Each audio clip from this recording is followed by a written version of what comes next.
Hello hi friends, నా పేరు Suresh. Big boss ఆదివారం ఎపిసోడ్ అయితే శనివారం కూడా వీడియో చేయలేదు కాబట్టి 2 ఎపిసోడ్లు ఇలా మాట్లాడుకుందాం.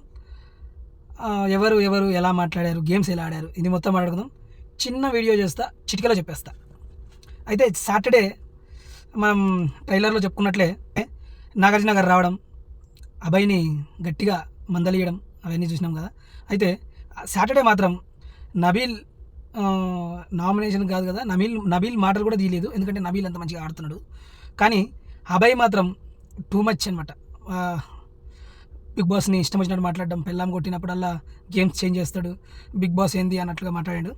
అది కరెక్ట్ కాదు. అందుకనే ఆడియన్స్ బాగా టఫ్గా ఓటింగ్, అందుకనే ఇట్లా అయిందనమాట. కానీ ఈరోజు ఎలిమినేట్ అవుతాడనేసి అస్సలు ఊహించలేదు జనాలు ఎవరు, అభయ్ మాత్రం. కానీ ఇది బయటికి ఎలా వెళ్తుందంటే, అభయ్ బిగ్ బాస్ని అన్నాడు, ఖచ్చితంగా బిగ్ బాస్ కావాలనే ఎలిమినేషన్ చేసిండు అనేసి బయట అయితే టాక్ అలాగే ఉంటుంది.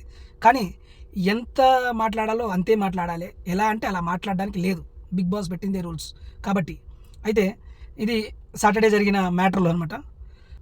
అయితే నెక్స్ట్ ఆదివారం నాడు ఎలిమినేషన్ ప్రక్రియ మాత్రం సాఫీగా జరిగిందనమాట. కాకపోతే ఈ ఎలిమినేషన్లో అభయ్ మాత్రం ఎలిమినేట్ అయ్యిండు. ఒకరొకరు రోజెస్ ఇచ్చుకున్నారు. అభయ్కి మాత్రం బాగా డీప్గా నమ్మిందనమాట సీత అయితే ఎంత కనెక్ట్ అయిందో, ఆ ఏడుస్తుంటే అర్థమవుతుంది అనమాట. ఘోరంగా ఏడుస్తుంది, అన్న బయటకు వచ్చినాక కలుద్దామని చెప్పినావు అన్నట్లు. కానీ అభయ్ మాత్రం ఊహించుకోలేని దెబ్బతిన్నాడు అనమాట ఇందులో అయితే.